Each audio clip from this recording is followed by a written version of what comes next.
Bonjour à tous, bienvenue dans ce Tu lis quoi, nouvelle formule, deuxième saison. Oui, je suis avec Petrocor aujourd'hui. Pour le bien nommé. Hein. Le Petrocor, le plus performant de tous ces trolls. Voilà, le fameux. Et moi, je suis avec les Iloms, pour le coup. Qui est donc ici avec moi pour nous présenter un livre que nous avons reçu. Oui, effectivement, c'est la maison Angel Corp, on peut les nommer, hein, voilà, une maison d'édition de Saint-Étienne, une cité que tu connais un petit peu, je crois. Non, pas du tout. Pas du tout, voilà, pas du tout.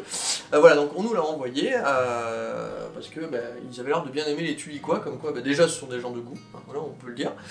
Et donc, ils se sont dit que peut-être éventuellement on voudrait chroniquer ce livre, voilà, Phobos, le livre 1 du cycle de Ténébrae, comme c'est marqué ici, par Gabriel Chocan. Donc, Phobos, il faut savoir, hein, avant de dire un petit peu l'histoire et tout, etc., que ça a été pensé comme quelque chose de cross-média, en fait, hein, puisque Angel Corp ne font pas, si vous allez sur leur site, vous le verrez très vite, ne font pas qu'éditer des livres, ils sont aussi dans le monde du jeu vidéo, un jeu vidéo qui prendrait place dans le même univers, en fait, que le livre. Voilà, donc ça, on va voir plus tard un petit peu dans la présentation, mais il faut vraiment avoir cette donnée en tête. C'est important, oui, c'est super important, ça a été pensé pas que comme un livre, mais comme un produit cross-média, et ça se voit en fait dans la lecture, je vais dire pourquoi après. Donc en gros, Phobos, alors c'est le nom du jeune homme qui est ici sur la couverture, qui a les cheveux bleus et des petites cornes, hein, donc déjà on se doute que c'est pas quelqu'un de... c'est pas le kidam moyen, hein, puisque déjà on est dans un univers... d'heroic fantasy et de cyberpunk, en fait, les deux univers s'affrontent, vous verrez un petit peu comment c'est pareil quand je développerai. Et donc c'est un jeune garçon en fait qui est un peu tombé du ciel, hein, voilà, dans ce qu'on appelle la lande foudroyée, près d'un arbre mystique et tout, etc., et qui a été retrouvé par une tribu qu'on va qualifier de primitive, hein, voilà, qui décide de l'élever, mais sauf qu'un jour, évidemment, parce qu'à un moment il y a des éléments déclencheurs, parce que sinon on s'emmerderait quand même, à un moment, pouf, il se passe quelque chose qui fait que la tribu va être décimé et que le destin de Phobos va être bien mis à mal. Il va devoir donc partir à l'aventure, découvrir plein de choses, retrouver certains des siens et tout, etc. Voilà, en gros, pour le pitch, très grossier, hein, parce qu'il y a plein de trucs que je ne veux pas vous spoiler, donc je le fais vraiment très gros. Si vous voulez voir un peu plus, vous pouvez aller sur le site d'Angel Corp, il y a plus d'éléments. C'est un gros livre quand même. C'est, alors voilà, j'allais y venir, effectivement, c'est quand même un gros pavé, hein, on en est, moi je vais regarder, je vais vous dire combien il y a de pages quand même, hein, parce qu'on est vraiment dans quelque chose, dans de l'information pure, hein, voilà quand même. On est sur 489 pages. Format A4. Format A4, écrit pas gros, hein, donc c'est un livre, alors... Là, on le voit, hein, couverture cartonnée, avec un artwork qui, là, il faut l'avouer, est quand même super classe. Et donc, le livre, hein, c'est marqué dessus, donc est à 35 €. Mais voilà, 35 €... c'est l'édition collector, il me semble. Alors, c'est l'édition collector, oui, nous sommes des gens de bien, donc on nous envoie des collectors, hein, non plus, voilà. Mais l'édition collector, donc 35 €, et qui est un produit bien fat, donc vous en avez vraiment là pour votre argent, pour le coup. Bel objet. Ouais, c'est un bel objet. Qui va vous durer, qui va vous tenir en haleine. Qui va vous tenir en haleine quelques bons temps de lecture. Hein. Mes impressions. Écoutez, Gabriel Chocan, déjà, qui est un jeune auteur, hein, je suppose, hein, puisque voilà, a plein d'idées. Ça c'est clair et net. Il a développé un univers qui est quand même qui reprend des éléments classiques parce qu'on est sur de la fantasy. On va retrouver des orques, on va retrouver des elfes, etc. Tu vois, enfin plein d'éléments dont on a l'habitude, mais dans quelque chose d'assez unique quand même. Hein. C'est pas juste il y a les humains, les elfes, les nains, et puis il y a des royaumes, et puis boum, à un moment le grand seigneur. Non, pas du tout. On est sur vraiment quelque chose de très recherché, avec en plus quelque chose d'assez unique, c'est-à-dire que dans le monde de Phobos en fait, voilà, il n'y a pas vraiment de soleil, il n'y a que la lune en fait. D'accord, c'est que le cycle lunaire. Voilà, donc lune avec un grand L à plusieurs cycles effectivement, et selon la position de lune qu'on va escaler, elle a plusieurs noms, lune sanglante et tout, etc. Ça agit quand même pas mal sur les habitants, tous les habitants de la planète. Alors, ça aurait pu être un truc genre qu'on aurait balancé comme ça, en mode allez, vas-y, c'est pour le fun et tout, et puis après on l'aurait abandonné. Mais non, non, ça c'est vraiment un truc qui dure sur tout le livre. Voilà. D'accord. Donc il l'a mis en place, il le garde et tout, donc forcément ça change pas mal de choses dans l'aventure et tout, etc. Donc c'est plutôt pas mal.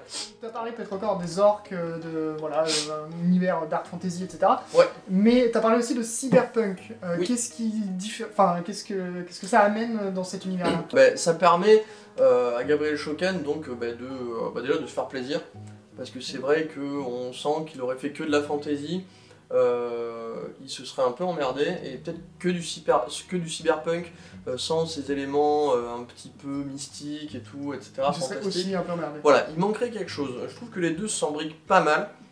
Et surtout, moi, ça c'est un des trucs qui transpire dans le livre, hein, parce qu'il y a quelque chose dont je pourrais, sur lequel je pourrais redire, mais il y a un gros plus, c'est qu'on sent que par contre il s'est éclaté à l'écrire.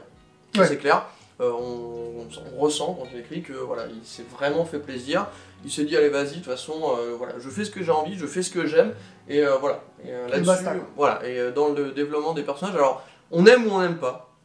Oui, il y a certains trucs qui me font tiquer par exemple, mais au moins voilà, il l'assume jusqu'au bout, il est pas un peu tiède en mode alors attends je vais faire ça mais en fait je vais peut-être pas aller jusqu'au bout parce que je sais pas. Non, il fait des trucs voilà, jusqu'au bout, et effectivement moi des fois ça me fait un peu limite grincer les dents sur certains trucs, mais bon après c'est vite oublié parce que effectivement voilà, il kiffe. Et on suit l'histoire, on sent qu'il est enthousiaste, et limite ça transpire. Et de toute façon, est-ce que l'histoire t'a embarqué, toi, en Oui, tant que lecteur? alors l'histoire, comme je disais, en fait, un peu comme pas mal de trucs dans le livre, en fait, on part sur une histoire qui est classique, voilà, mais on sait tous très bien qu'un script classique peut donner des livres ou des films qui sont super, en fait, selon comment on le traite.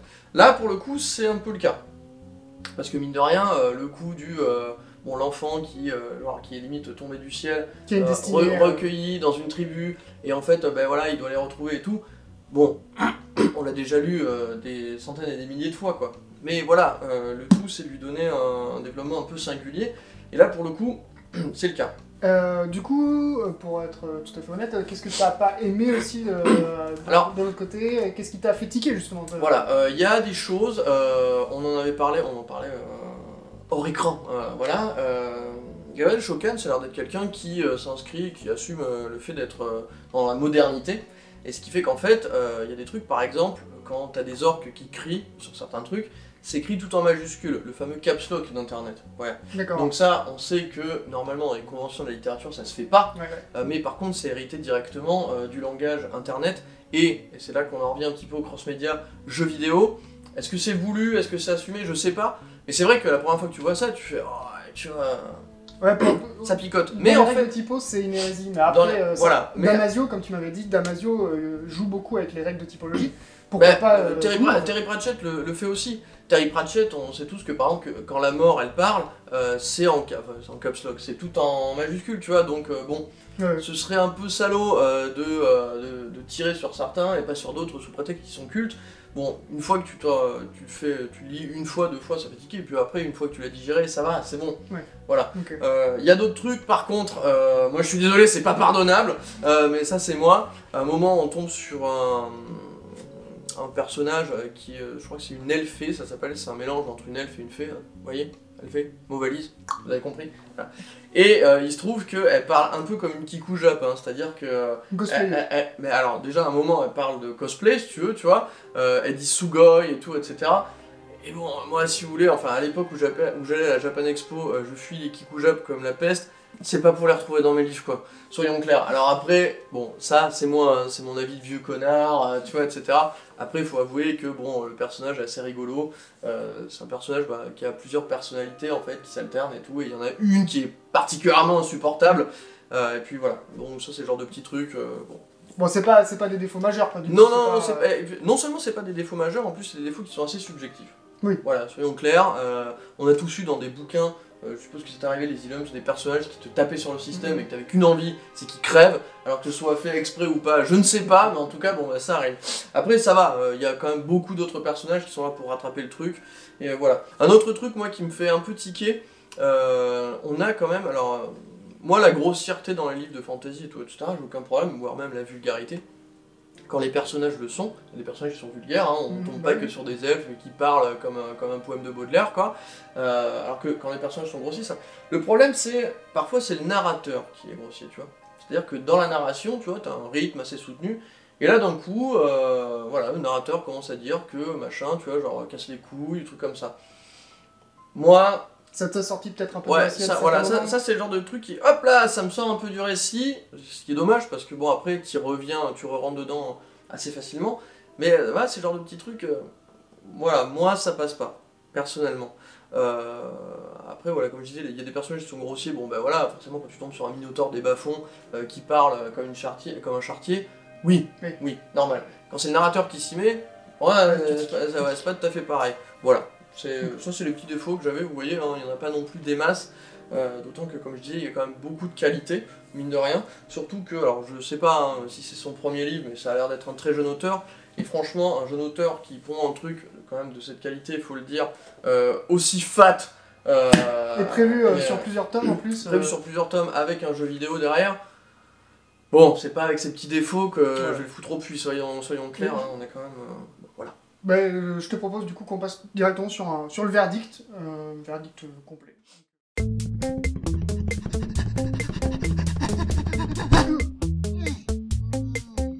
Je pense que t'avais vraiment envie d'en parler. Oui, j'avais très envie d'en parler, alors pas que parce qu'on nous l'a envoyé, soyons clairs. De toute façon, et d'ailleurs dans les commentaires, les gars de Angel Corp, vous pouvez même le valider, nous on avait dit au Cri du Troll que on ferait une vidéo.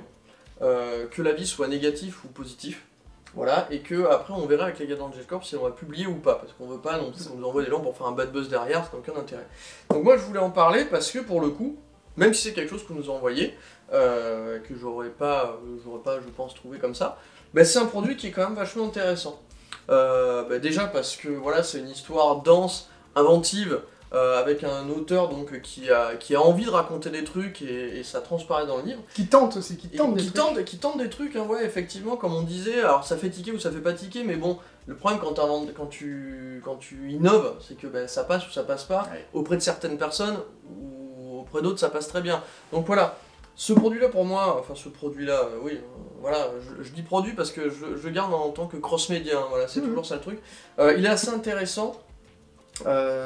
Déjà en tant que livre, il est pas mal du tout hein, quand même, mine de rien, l'histoire est bien, comme je vous l'ai dit, les personnages sont attachants, il y a des fois où c'est quand même assez drôle, il faut quand même le dire, c'est très encourageant, c'est vraiment... très encourageant, ouais. Et moi j'ai surtout très envie de voir ce que ça va donner en jeu vidéo, cet univers, parce qu'en plus, si vous allez sur le site, vous le verrez, le jeu vidéo promet quand même une sorte de RPG avec des choix multiples et tout, etc.